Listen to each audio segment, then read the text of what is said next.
brought you to this event tonight? So I've known Angela Rose, who founded PAVE, for about a year, and I was really just inspired by her story. She was kidnapped when she was 17 from a mall parking lot and was brought to the woods, was sexually assaulted, and then was basically dropped back off in a parking lot and kind of left to figure out what to do with the rest of her life. And she really took that experience and said, you know, what can I do with this? How can I make something of this? And founded PAVE in 2001.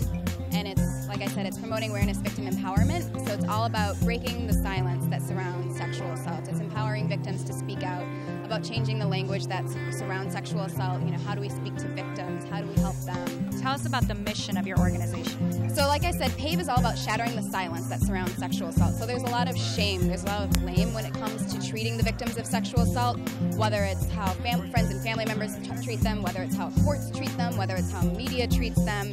It's all about what was she wearing, what was she doing, why was she there, what was she drinking. And PAVE really says, you know, nobody asked to be sexually assaulted, nobody's rape is their fault.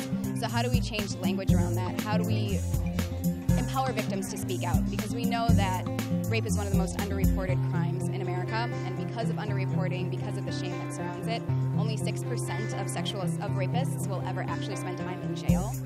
And so it's very, very important to break the silence, to change the language so that we can really change how the legal system processes these cases. Tell us about the services you provide. There are a lot of different things that go on. One thing is that there are campus chapters all over the United States.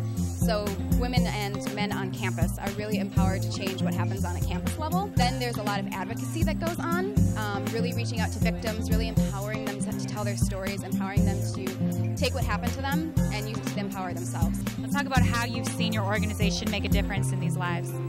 I really think it's wonderful when you see a change of perception in somebody.